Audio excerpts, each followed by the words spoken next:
Hi, ഇന്നത്തെ വീഡിയോയിൽ നമ്മൾ ഡിസ്കസ് ചെയ്യാൻ പോകുന്നത് വെച്ചാൽ വെരി ഇമ്പോർട്ടൻ്റ് ആയിട്ടുള്ളൊരു ടോപ്പിക്കാണ്. എനിക്ക് ട്രേഡിംഗ് കരിയറിൽ പ്രോഫിറ്റബിൾ ട്രേഡർ ആവാൻ എന്നെ ഹെൽപ്പ് ചെയ്ത 4 കാര്യങ്ങളെക്കുറിച്ച്. വെരി ഇമ്പോർട്ടൻ്റ് ആയിട്ടുള്ള 4 കാര്യങ്ങൾ, അത്രക്കും കോറ് കണ്ടൻ്റാണ്. ഈ കാര്യം നിങ്ങൾ ഫോളോ ചെയ്ത് കഴിഞ്ഞാൽ നിങ്ങളുടെ ട്രേഡിംഗ് കരിയറിലും ഒരു സിഗ്നിഫിക്കൻ്റ് ആയിട്ടുള്ള മാറ്റം വരുത്താൻ നിങ്ങൾക്ക് കഴിയും. നിങ്ങൾ വിചാരിക്കുന്ന പോലെ ട്രേഡിംഗ് അത്ര ഒരു ഈസി ആയിട്ടുള്ള ജോബല്ല. നമ്മുടെ സെബി തന്നെ പറഞ്ഞത് തന്നെ 95% ഓഫ് ദ ട്രേഡേഴ്സ് നഷ്ടത്തിലാണ് എന്നുള്ളത്. ബാക്കി 5% ആളുകൾ മാത്രമേ പ്രോഫിറ്റബിൾ ട്രേഡർ ഉള്ളൂ. അപ്പോൾ ഈ ഒരു 5% ആളുകളിലേക്ക് നമ്മൾ എത്തണമെങ്കിൽ നമ്മൾ ഒരുപാട് കടമ്പകൾ കടക്കണം. ഒരുപാട് കാര്യങ്ങൾ നമ്മളെ കൺട്രോൾ ചെയ്യാൻ ഡിസിപ്ലിൻ, പേഷ്യൻസ്, ഒരുപാട് കാര്യങ്ങൾ നമ്മളെന്താണ് പാലിക്കേണ്ടതുണ്ട്. അപ്പോൾ ആ ഒരു കാര്യങ്ങൾ നമ്മൾ പ്രോഫിറ്റബിൾ ട്രേഡർ ആവുന്നവരെ നമ്മുടെ കയ്യിലുള്ള ക്യാപിറ്റലിനെ വലിയൊരു കോട്ടം തട്ടാതെ, വലിയ നഷ്ടം വരുത്താതെ പ്രോഫിറ്റബിൾ ട്രേഡർ ആവുന്ന വരെയുള്ള സ്റ്റെപ്പാണ് ഈ ഒരു വീഡിയോയിൽ ഞാൻ പറയാൻ ഉദ്ദേശിക്കുന്നത്. അപ്പം നമുക്ക് ഡയറക്റ്റ് പോയിന്റിലേക്ക് തന്നെ കിടക്കാം. 4 പോയിന്റ്സാണ് ഞാൻ പറഞ്ഞു. ഫസ്റ്റ് പോയിന്റ് എന്താണെന്ന് വെച്ചാൽ അവോയ്ഡ് ഓവർ എക്സ്പെക്ടേഷൻ ആണ്. ഇത് അത്രയ്ക്ക് ഒരു ഇമ്പോർട്ടൻറ്റ് പോയിന്റ് ആണെന്ന് പലരും ചിന്തിക്കുന്നുണ്ട്. പക്ഷേ ഇത് ഹൈലി ഇമ്പോർട്ടൻ്റ് ആയിട്ടുള്ള പോയിന്റ് ആണ്. കാരണം അത്രക്കും ഡേഞ്ചറസ് ആയിട്ടുള്ള ഒരു സാധനമാണ് ഈ ഒരു എക്സ്പെക്ടേഷൻ എന്ന് പറഞ്ഞാൽ. ഒരു പോയിസണായ സംഭവമാണ്. ഇത് നിങ്ങൾ ഒഴിവാക്കിയാൽ തന്നെ നിങ്ങൾ ഒരുവിധം നിങ്ങൾ രക്ഷപ്പെടുന്നതാണ്. അതായത് ഇന്ന് മാർക്കറ്റിൽ ഒരു മൂവ്മെന്റ് നിങ്ങൾ കണ്ടു, ഇന്ന് നിഫ്റ്റിയിലോ അല്ലെങ്കിൽ ബാങ്ക് നിഫ്റ്റിയിലോ അല്ലെങ്കിൽ വേറെ ഏതെങ്കിലും സ്റ്റോക്കിലോ ഒരു മൂവ്മെന്റ് നിങ്ങൾ കണ്ടു. നിങ്ങളുടെ മനസ്സിൽ എന്താ, നാളെ എനിക്ക് ഈ ഒരു പോയിന്റിൽ നിന്ന് എൻട്രി എടുത്തിരുന്നെങ്കിൽ എനിക്ക് 200 പോയിന്റ് കിട്ടുമായിരുന്നു, 100 പോയിന്റ് കിട്ടുമായിരുന്നു, നാളെ എനിക്ക് അത് ക്യാപ്ചർ ചെയ്യണം, അല്ലെങ്കിൽ നാളെ എനിക്ക് അത്ര പ്രോഫിറ്റ് ഉണ്ടാക്കണം, ഈ ഒരു മാസം എനിക്ക് ഇത്രത്തോളം പ്രോഫിറ്റ് ഉണ്ടാക്കണം എന്നുള്ളൊരു ചിന്ത നിങ്ങളുടെ തലച്ചോറിൽ കയറിയിട്ടുണ്ടെങ്കിൽ അത് ഭയങ്കരമായിട്ടുള്ള ഡേഞ്ചറസ് ആണ്. ആ ഒരു ചിന്തയെ നിങ്ങൾ കുറച്ച് കൊണ്ടുവരികയാണ് ആദ്യം ചെയ്യേണ്ടത്. മറ്റേതൊരു ബിസിനസ്സിനെ പോലെ ഇതിൽ മിതമായ ഒരു പ്രോഫിറ്റും മിതമായ ഒരു ലോസും ആണ് ഇതിൽ കിട്ടുക എന്നുള്ളൊരു ചിന്ത നിങ്ങളുടെ തലച്ചോറിലേക്ക് നിങ്ങൾ കയറ്റി വെക്കുക. കാരണം നിങ്ങളുടെ ഡിപ്ലോയ് ചെയ്ത ക്യാപിറ്റലിൻ്റെ വളരെ ചെറിയൊരു പെർസെൻറ്റേജ് ഒരു ദിവസത്തെ ടാർഗറ്റ് സ്റ്റോപ്പ് ലോസ് ആയിട്ട് നിങ്ങൾ സെറ്റ് ചെയ്യുക.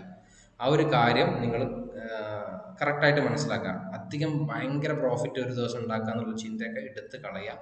അപ്പോൾ ഒരു ദിവസത്തെ നിങ്ങളുടെ പ്രോഫിറ്റ് ലോസൊക്കെ ഒരു നിശ്ചിത എമൗണ്ടാണ് കിട്ടുള്ളൂ, മറ്റൊരു ബിസിനസ്സിനെ പോലെ. ആ ഒരു എക്സ്പെക്റ്റേഷൻ നിങ്ങൾ ഹെവി പ്രോഫിറ്റ് കിട്ടുന്നുള്ള എക്സ്പെക്റ്റേഷൻ അവിടെ കളയാം. അതാണ് ഫസ്റ്റ് പോയിന്റ് എന്ന് പറഞ്ഞാൽ. കേൾക്കുമ്പോൾ വളരെ സിമ്പിൾ ആയിരിക്കും, പക്ഷേ ഇത് അത്രത്തോളം ഇമ്പോർട്ടൻ്റ് ഉള്ളതുകൊണ്ടാണ് ഞാൻ ഒന്നാമത്തെ പോയിന്റ് ആയിട്ട് ഇത് പറയാൻ കാരണം. സെക്കൻഡ് പോയിന്റ് എന്താണെന്ന് വെച്ചാൽ സ്ട്രാറ്റജിയാണ്. അതായത് എവിടെയെങ്കിലും നിങ്ങൾ യൂട്യൂബിൽ കണ്ട സ്ട്രാറ്റജികൾ, അതായത് ഏതെങ്കിലും ഒരു ബ്രേക്ക് ഔട്ടോ അല്ലെങ്കിൽ ഒരു ഓപ്പണിംഗ് റേഞ്ച് ബ്രേക്ക് ഔട്ടോ, അങ്ങനെ ഒരുപാട് സ്ട്രാറ്റജികൾ, ഇതിലെല്ലാം ബ്ലൈൻഡായിട്ട് കയറി ചാടാതെ നിങ്ങൾ ഏറ്റവും നല്ല ഒരു സ്ട്രാറ്റജി അല്ലെങ്കിൽ ഏതെങ്കിലും ഒരു സ്ട്രാറ്റജി കണ്ടെത്തിയിട്ട് നിങ്ങൾ സ്വയം ബാക്ക് ടെസ്റ്റ് ചെയ്ത് നോക്കുക. നിങ്ങളുടെ കയ്യിൽ ചാർട്ട് ഉണ്ട്, ട്രേഡിംഗ് വ്യൂ ഉണ്ട്, ഫ്രീ വെബ്സൈറ്റ് ആണ്. ഈ ഒരു പറഞ്ഞ സ്ട്രാറ്റജി യൂട്യൂബിൽ ഒരാൾ കാണിച്ചു തന്നു അല്ലെങ്കിൽ ഒരാൾ പറഞ്ഞ സ്ട്രാറ്റജി കഴിഞ്ഞ 6 മാസം എത്രത്തോളം വർക്ക് ചെയ്തിട്ടുണ്ട്, ആ ഒരു സ്ട്രാറ്റജി മാർക്കറ്റിൽ വന്നു കഴിഞ്ഞാൽ എനിക്ക് എത്ര പ്രാവശ്യം പ്രോഫിറ്റ് കിട്ടിയിട്ടുണ്ട്, എത്ര പ്രാവശ്യം ലോസ് കിട്ടിയിട്ടുണ്ട്, നിങ്ങൾ സ്വയം ബാക്ക് ടെസ്റ്റ് ചെയ്യാം. ഈ ഒരു 6 മാസം ചിലപ്പോൾ നിങ്ങൾ 100-200 ട്രേഡ് നിങ്ങൾക്ക് കിട്ടിയിട്ടുണ്ടാവും. ഈ ഒരു സ്ട്രാറ്റജിയിൽ എത്ര എണ്ണം പ്രോഫിറ്റിൽ എത്ര എണ്ണം ലോസ് വന്നു, നിങ്ങളുടെ റിസ്ക് റിവാർഡ് എന്താണ് ആ സ്ട്രാറ്റജിയിൽ പറഞ്ഞത്, അത് കറക്റ്റ് ഫോളോ ചെയ്തു നോക്കുക 6 മാസം. ഈ ഒരു 6 മാസത്തിൽ ഈ ഒരു സ്ട്രാറ്റജി എന്താണ് നിങ്ങളെ പ്രോഫിറ്റബിൾ ആക്കി മാറ്റുകയാണെങ്കിൽ മാത്രം, അല്ലെങ്കിൽ പ്രോഫിറ്റിലേക്ക് നിങ്ങൾക്ക് ബാക്ക് ടെസ്റ്റ് ചെയ്യുമ്പോൾ എത്താൻ കഴിയുന്നുണ്ട് എന്ന് കാണുകയാണെങ്കിൽ മാത്രം ഈ ഒരു സ്ട്രാറ്റജി ഫോളോ ചെയ്യാം. പിന്നെ 6 മാസം നിങ്ങൾ ഈ സ്ട്രാറ്റജി ബാക്ക് ടെസ്റ്റ് ചെയ്ത് പ്രോഫിറ്റബിൾ ആയി എന്ന് കണ്ടു കഴിഞ്ഞാൽ നിങ്ങളൊരു 3 മാസം സമയം കൊടുക്കുക. 3 മാസം നിങ്ങൾ ഒന്നെങ്കിൽ ലൈവ് ട്രേഡ് ചെയ്യുക അല്ലെങ്കിൽ പേപ്പർ ട്രേഡ് ചെയ്യുക. ഞാൻ എപ്പോഴും പറയുന്ന കാര്യം, live trade means real money വെച്ച് ട്രേഡ് ചെയ്യുന്നതായിരിക്കും ഏറ്റവും ബെസ്റ്റ് എന്ന് പറഞ്ഞാൽ. കാരണം ആ സമയത്ത് നമുക്ക് ഒരുപാട് വേറെയും കാര്യങ്ങൾ നമുക്ക് അച്ചീവ് ചെയ്യാൻ പറ്റും. നമ്മുടെ ഇമോഷനെ ഹാൻഡിലിങ് കാര്യങ്ങളൊക്കെ ആ സമയം കൊണ്ട് നിങ്ങൾ റെഡിയാക്കി എടുക്കണം. അപ്പോൾ നിങ്ങൾ വളരെ മൈന്യൂട്ടായിട്ടുള്ള ഏറ്റവും ചെറിയ എമൗണ്ട് നിങ്ങൾ അക്കൗണ്ടിൽ ഇടുക. ഒരു ലോട്ടോ അല്ലെങ്കിൽ ഒരു ക്വാണ്ടിറ്റിയോ ഒരു സ്റ്റോക്കോ വാങ്ങിയിട്ട് ഇത് ടെസ്റ്റ് ചെയ്യാം 3 മാസം.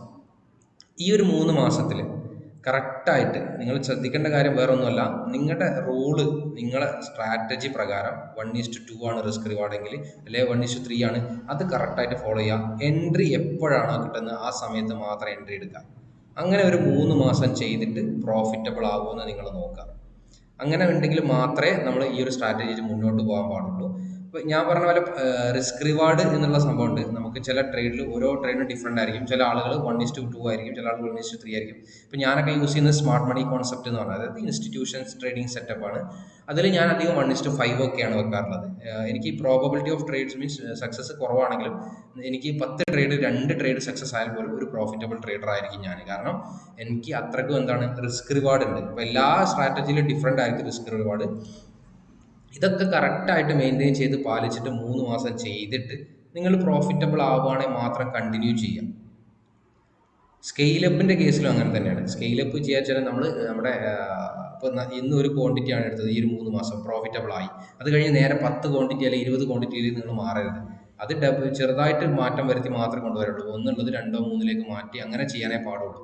കാരണം പെട്ടെന്ന് ഒരുപാട് കൂട്ടുക എന്ന് വെച്ചാൽ നമ്മുടെ ഇമോഷനെ നമുക്ക് കൺട്രോൾ ചെയ്യാനും പറ്റില്ല. അപ്പോൾ ആ കാര്യം കൂടെ ശ്രദ്ധിക്കാം. ഈ ഒരു 3 മാസം നിങ്ങൾ കണ്ടിന്യൂസ് പ്രോഫിറ്റ് ആയെന്ന് വിചാരിച്ചിട്ട് 1 മാസം കഴിയുമ്പോഴേക്കും സ്കെയിൽ അപ്പ് ചെയ്യാൻ നിൽക്കരുത്. അതായത് നിങ്ങളുടെ ക്വാണ്ടിറ്റി കൂട്ടാൻ നിൽക്കരുത്. അതുപോലെ ഈ ഒരു 3 മാസത്തിൽ ഫസ്റ്റ് മാസം തന്നെ നിങ്ങൾക്ക് 2 or 3 സ്റ്റോപ്പ് ലോസ് അല്ലെങ്കിൽ 4 സ്റ്റോപ്പ് ലോസ് കണ്ടിന്യൂസ് ആയിട്ട് വന്നു കഴിഞ്ഞാൽ നിങ്ങൾ നിങ്ങളുടെ സ്ട്രാറ്റജി മാറ്റുകയും ചെയ്യരുത്. മീൻസ് ലോസ് വന്നാലും പ്രോഫിറ്റ് വന്നാലും 3 മാസം കണ്ടിന്യൂസ് ആയിട്ട് ഫോളോ ചെയ്യാം.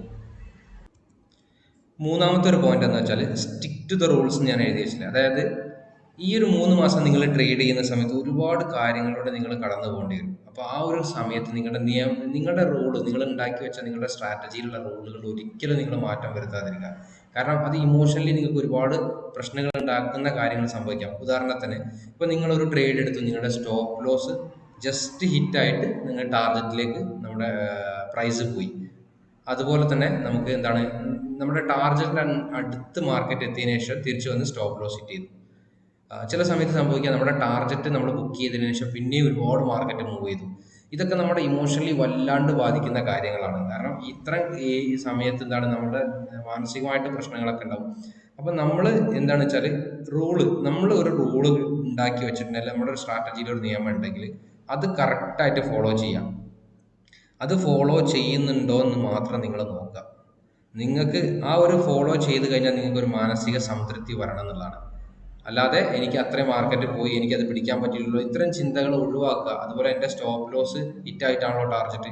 അപ്പോൾ അത് ഒരു മെഷീൻ പോലെ നിങ്ങൾ ആവുക എന്നുള്ളതാണ് മെയിൻ ആയിട്ടുള്ള ഒരു കാര്യം. അതായത് ഇമോഷൻ കുറക്കുക. പെട്ടെന്ന് മനുഷ്യരാണ്, പെട്ടെന്ന് നമുക്ക് ഒഴിവാക്കാൻ പറ്റില്ല. പക്ഷെ അത് കൺട്രോൾ ചെയ്ത് ഈ ഒരു സമയം കൊണ്ട് നിങ്ങൾ ഗ്രാജുവലി മാറ്റം വരുത്തണം എന്നുള്ളതാണ് ഇതിൻ്റെ സംഭവം. നാലാമത്തെ ഒരു പോയിന്റാണ് ജേർണൽ പ്രിപ്പയർ ചെയ്യാന്നുള്ളത്. ഇത് പലരും കേൾക്കാറുണ്ട്, സിമ്പിൾ കാര്യമല്ലേ എന്ന് വിചാരിച്ച് പലരും ചെയ്യാറില്ല.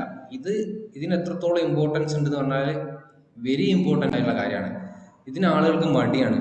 എനിക്ക് എൻ്റെ എല്ലാ ട്രേഡിങ്ങിൻ്റെ കാര്യങ്ങളും ഇന്ന് ഞാനൊരു രാവിലെ ഒരു ട്രേഡ് എടുത്തു, അത് എത്രയാണ് എൻട്രി, എത്രയാണ് എൻ്റെ സ്റ്റോപ്പ് ലോസ്, എൻ്റെ ടാർഗറ്റ് എത്രയാണ്, എല്ലാ കാര്യങ്ങളും എഴുതി വെക്കുക.